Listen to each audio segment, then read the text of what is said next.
I'm the Deputy Director for the Arizona Department of Corrections, Rehabilitation, and Reentry.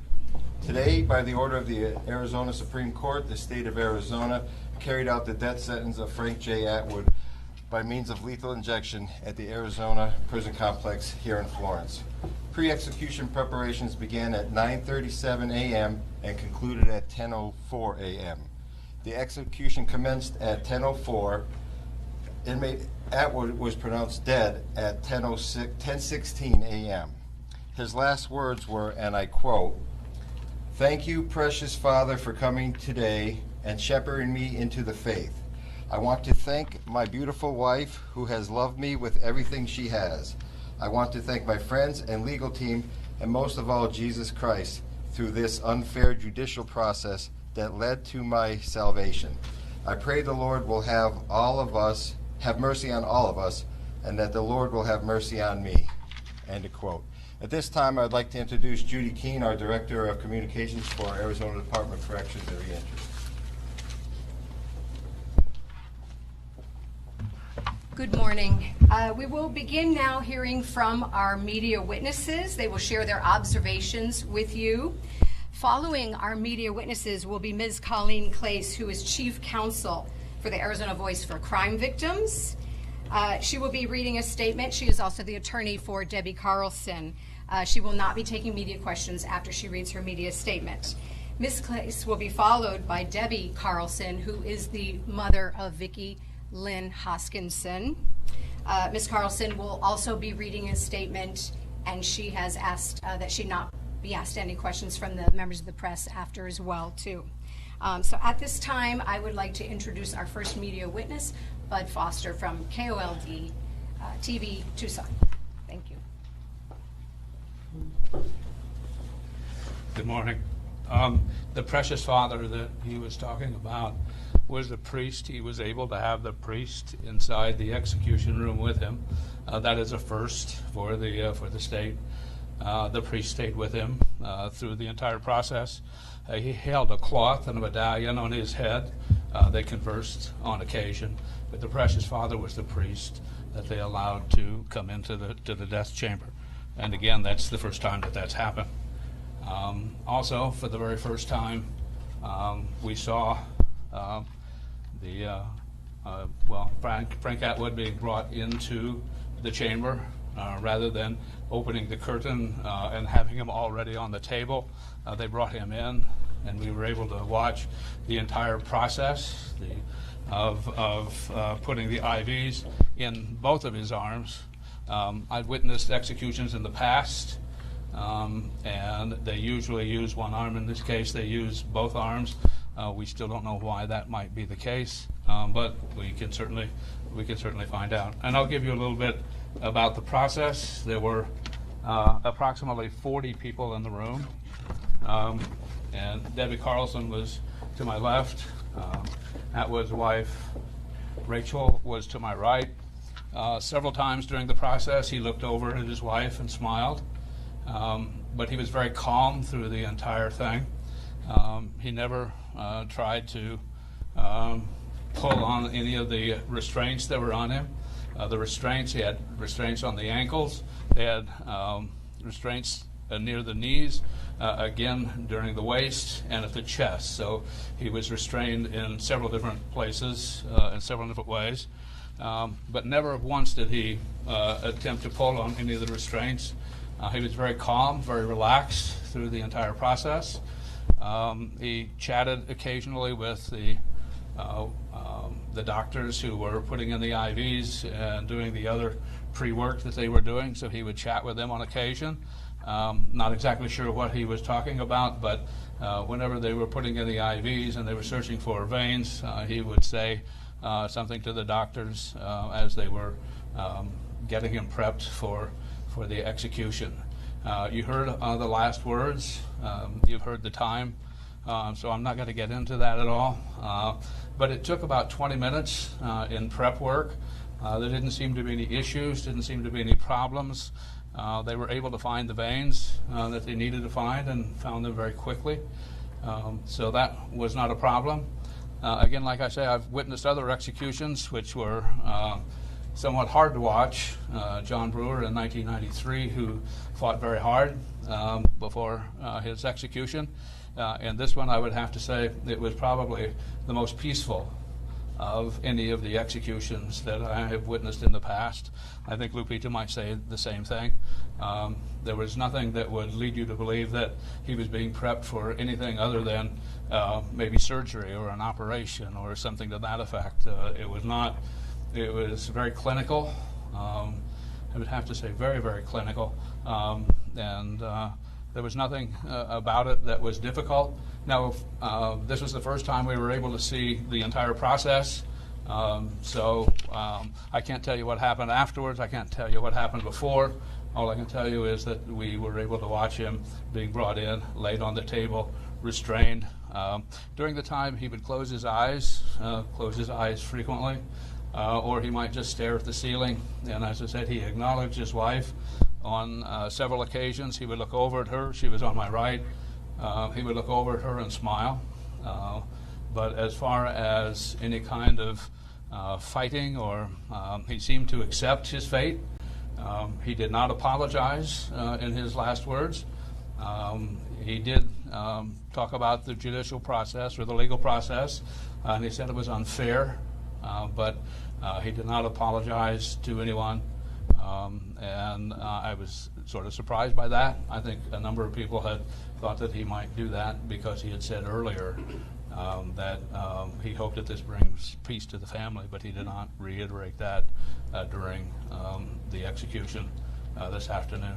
They sedated him. It took about 7 minutes to be sedated. They announced, after they read the death warrant, they sedated him. It took about 7 minutes for him to be sedated. The doctor came in, said he's sedated. They announced that, and then the execution began.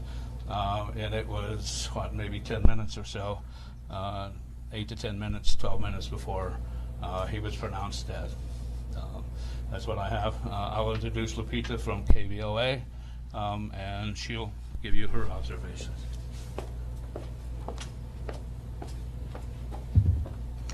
I'm Lupita Murillo, News 4 Tucson, and Bud, this takes us back to 1984 when you were the anchor at Channel 4, and you would introduce me to some of the stories, especially this one. Remember that?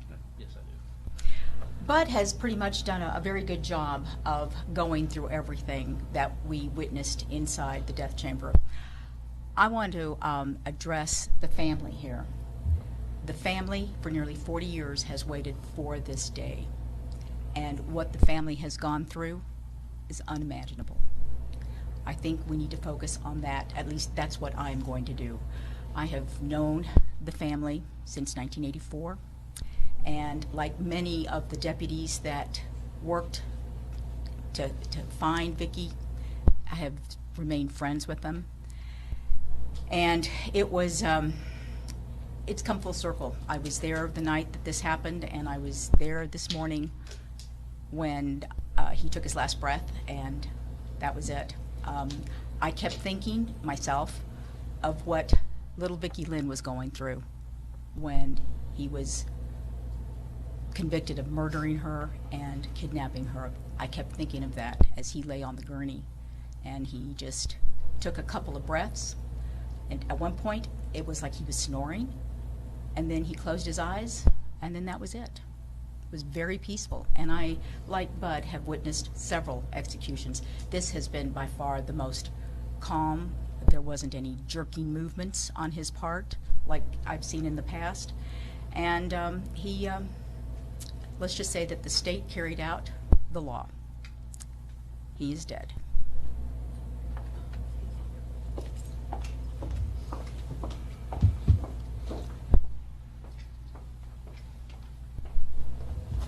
Hi, my name's Henry Breen. I'm a reporter with the Arizona Daily Star in Tucson. This is my first execution I've witnessed. Don't have a lot to add to what these folks have said, other than he was almost helpful to the physicians or the medical personnel as they were putting IVs in his arm. They put IVs in both arms, left arm first. They had a little bit of trouble finding a vein. They used an ultrasound wand to try and find the vein on his right arm. They eventually did. They put a needle in, but apparently it didn't work. So they, at his suggestion, inserted the needle into his right hand for that side. Unclear why they did IVs on both sides, but it appeared that they only injected on one side of the IVs. They only actually used one set of IVs that I could tell.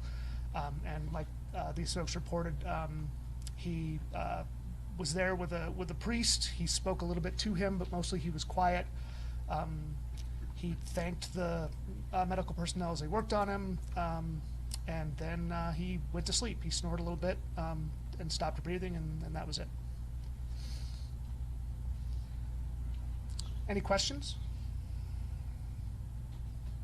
No? There was discussion of him, of adjustments to be made for spinal pain and so on. Did you see any of this? Yeah, it did appear he had a wedge-shaped pillow that they placed behind his head. He didn't complain about his back that we saw during the process.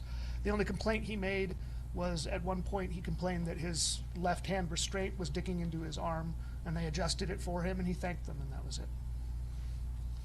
I believe it was mentioned his wife was also in the room. Was there any sort of reaction on her part or anything like that? She was crying throughout most of it, sniffing. That was pretty much the only sound in the witness room was her crying. There was an attorney there that was holding her hand. There was someone from the church with their hand on her back behind her, but that was pretty much the only sound in the witness room was her crying. And he also had, remember that religious hat with the cross? Yeah. He wore that. Yeah, he was wearing a hat with a red cross on, a black hat with a red cross, the same hat that the priest was wearing. Any other questions? Do you know if the priest put his hands on him? The priest had his hands on him for the entire process.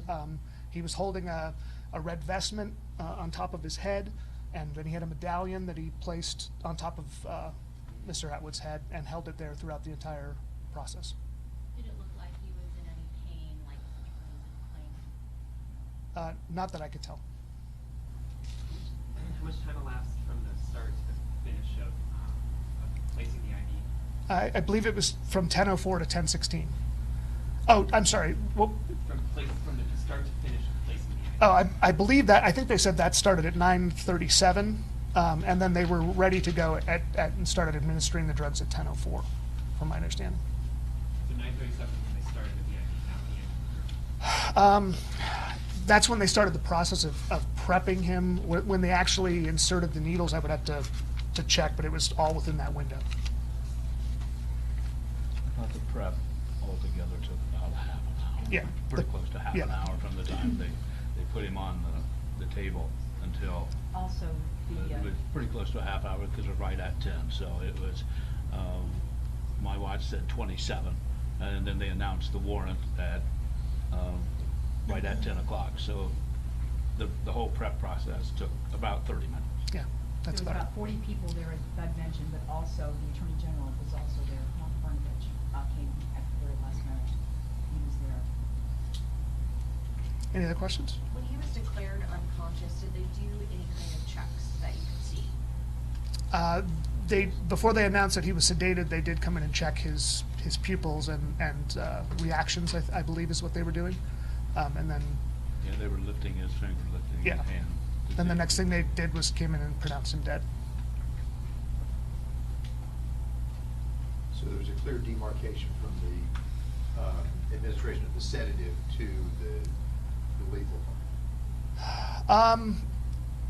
He went to sleep and really didn't stir after that. It was difficult to tell.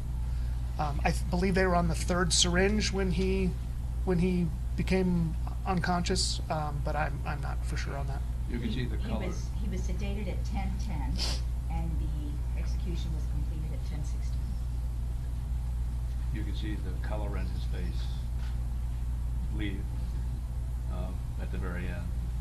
And that's how I could tell that, I mean, just from the observation, since I'd seen this happen before, I saw the color in his face leave, and I knew at that point that he was deceased.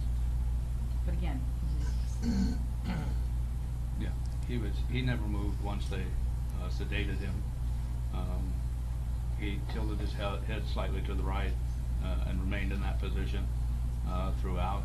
And then after they announced that he was sedated and came back a few moments later, you could see the color leaving his face. So you knew that he was either deceased at that point or very close. Did he look towards or acknowledge Vicki Lynn's family? No, he did not. At no point. Any other questions?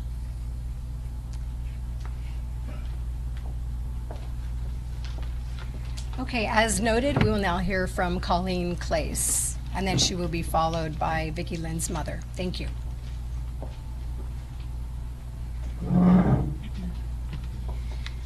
Good morning. Today marks a close to an almost 38-year criminal justice process. It comes more than 35 years after the death sentence was pronounced on May 8th, 1987. The direct appeal took approximately 5 years. The first post-conviction relief proceeding took over 4 years. And shockingly, the federal habeas process exceeded 20 years. Throughout this process, there were at least 90 events that triggered delay. These events included motions to extend filing deadlines, motions to reconsider rulings, motions to continue proceedings, and stays of proceedings. While capital defendants have a right to fully exhaust their appellate remedies, the process should not be permitted to be used as a tool to ultimately avoid the imposition of punishment long after legal issues have been relitigated. There have been repeated claims of innocence despite overwhelming evidence of guilt. The procedural history in this case has been described by one court as regrettably long.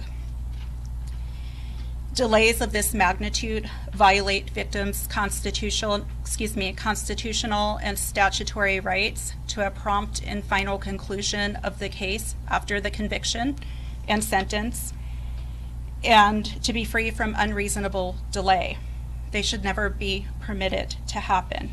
Attorneys should be accountable for filing timely petitions, and courts should ensure that victims' rights are considered and upheld.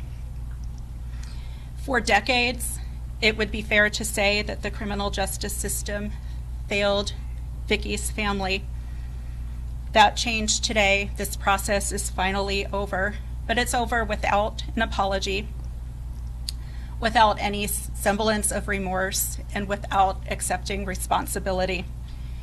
The scales of justice are now in balance, and the Carlson family can now move forward.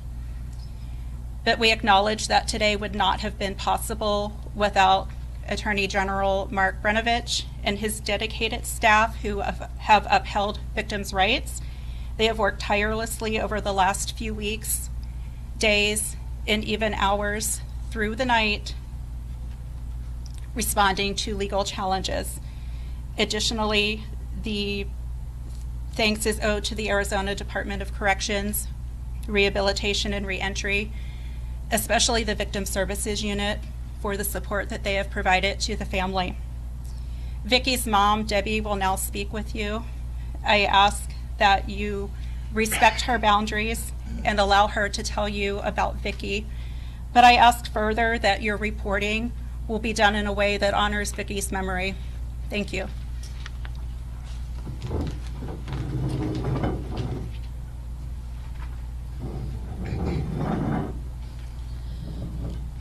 Please bear with me. Today marks final justice for our daughter, Vicki Lynn. Our family has waited for 37 years, 8 months, and 22 days for this day to come. Vicki Lynn was born on February 2nd, 1976, a bicentennial baby, blessing this earth on Groundhog Day. When Vicki was little, she had a hard time pronouncing her G's, and she called it Hound Dog Day. This stuck and is how our family to this day refers to it.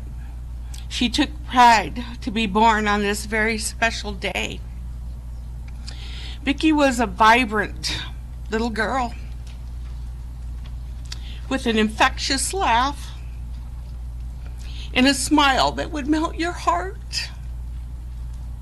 Her royal blue eyes reflected an old soul of wisdom, and her freckled nose was unique, and we are blessed to see it in our grandchildren today. Vicki was a feisty little one. It always kept you on your toes and will forever be known as Dennis the Menace. Giggling all the way. She wouldn't let you get away with turning your head for a kiss goodbye, especially from her papas, my dad. Vicki loved spending time with her nanas and her papas, and was so proud that he was a champion and never missed cheering him on at the racetrack on a Saturday night. Vicki loved being at their house on holidays and hanging out on Sundays for barbecues. She loved her Nana's tacos the most. She could put away 5 tacos without batting an eye, and she was only 8. She loved it when her Aunt Kimmy would come and babysit and feed her SpaghettiOs and French fries, her other favorite. Vicki loved going swimming at Grandma and Grandpa Carlson's house. Her Grandpa Carlson had a soft spot for her, calling her Oogle Boogle. Actually, he's the one who nicknamed her Dennis. And she especially loved the homemade raviolis they made for the holidays. Vicki loved the homemade sweet pickles her Grandma Hoskinson always had in the fridge, the pallet bed she slept on with her cousins, and going to church with her on Sundays. I always had to dress Vicki last whenever we were ready to go somewhere, because she would always manage to find a mud puddle, a pile of dirt, or the water fountain, or a chocolate bar. She'd find something to get herself dirty. Vicki was smart. She was witty, kind, and loving. She had a temper. People say she was a mini-me. I'm really proud of that. She loved playing Barbies with her sisters and playing dress-up in their playhouse and in the backyard, and dressing up her little brother, sorry Brian, in girl clothes and pushing him around the neighborhood in the stroller with his sisters, Carrie and Stephanie. She was proud to be a big sister and thought it was fun to put Brian in the laundry basket and drag him around the house. Vicki loved her trips to the lake and boat rides and nights under the starry sky, and her love for her sisters and brothers were immeasurable. Vicki was a fierce competitor and was good at anything she tried. Tetherball, racing across the monkey bars, and her love of softball was evident. I can't help but think that she would have been a Wildcat softball player, just like her cousin Allie.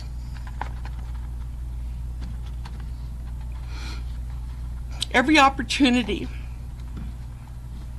she had to spend with her aunts, uncles, cousins, and friends were special times she loved and cherished. She was blessed with family and friends in her life. In her death, she did the same. You didn't have to personally know her to know Vicki, to love her. It is Vicki's gift to us that we get to see her and our grandchildren, each having a different part of her vivacious personality, her competitiveness, her compassion, and her love for others. As her parents, we could not be prouder of her and her accomplishments in her 8 short years of life. Vicki, you made a difference. The lives you saved, the hearts you touched, we'll never know. I hope you're proud of us and how we've carried on your legacy. To my sister Lori, I know you have carried a burden all these years since Vicki was taken on your birthday. Please know, Vicki would want you to fully celebrate your birthday and not look back. I hope you can finally fully feel the joy of that day now as it's set free.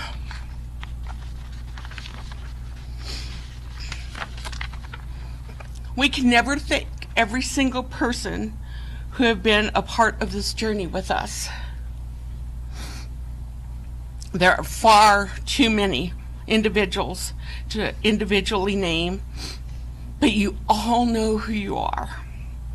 From every law enforcement agency, victim services advocate, attorneys, prosecutors, AG Mark Bonovich, Arizona Department of Corrections, Rehabilitation and Reentry, we thank you, and the media. We thank you for all your hard work, dedication, your support that you've given our family over all these years. So many of you have become personal friends today. Another precious gift from Vicki. To all our friends, our neighbors, our community, those across the world that have been in touch with us over the years, we can never express our love and thanks for your undying support to our family. To Vicki's childhood friends and classmates, we want you to know that Vicki was blessed to have you in her life. We know in our hearts how much you loved her, and she is with you every day. Cherish your memories and experience the joy she's brought you. To our church family, we would not have survived without our faith. Your constant prayers over the years and today are felt every moment. It is only because of God's grace and truth that we have endured these times of trial. May God have all the glory. Vicki,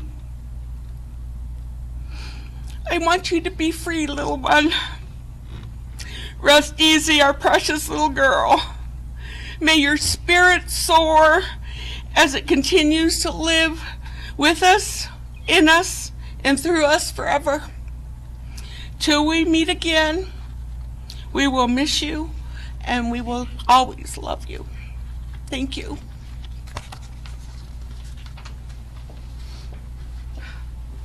Thank you, Mrs. Carlson. Thank you. This concludes our press conference. I would ask that you allow the Carlson family to leave, please, first. We will have vans waiting for you to take you back to the media staging area where you are welcome to continue to do your reporting, live shots, stand-ups, report filing, and we thank you so much for coming today. Thank you.